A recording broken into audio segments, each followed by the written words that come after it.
หน้าอีก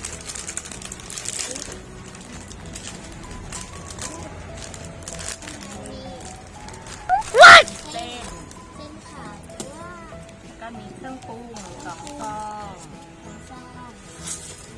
เรามาใส่น้ำร้อนกันพอแค่ท่วมเส้นก็พอนะเดี๋ยวเราก็ต้องเทน้ำออกผ่านไป5 นาทีแล้วนี่เส้นได้แล้วเดี๋ยวเรามาเทน้ำออกกันนะเส้นขาวตัวมันเป็นแบบแห้งแล้วเราจะมาใส่เครื่องปรุงกันนะ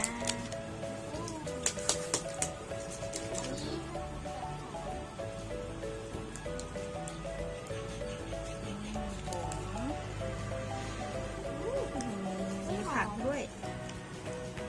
หอมเลยแล้วก็จะเป็นน้ำมัน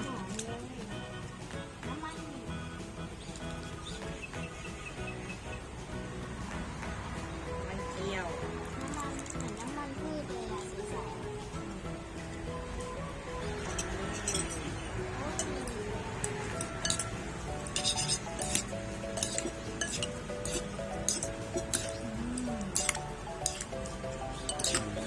หอมมากเลยทุกคนทำเหมือนยำความน้อยอ่ะสีสวยสีมีผักมีอะไรด้วยสีมันดูเผ็ด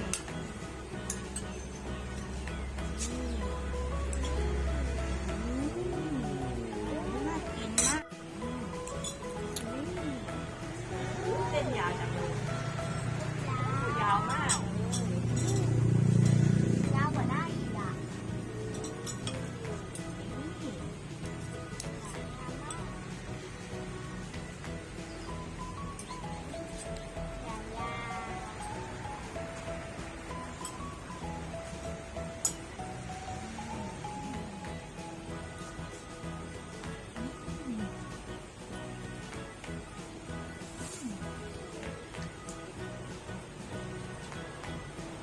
มันไม่เผ็ดนะทุกคนมัน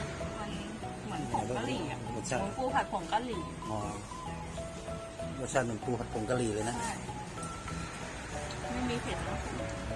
รสชาติเหมือนปูผัดผงไม่เผ็ดเลยนะแต่สีเหมือนเผ็ดนะแต่สีเหมือนเผ็ดแต่รสชาติไม่มีเผ็ดเลยไม่มีเผ็ดเค็มๆอันนี้ปูผัดผงกะหรี่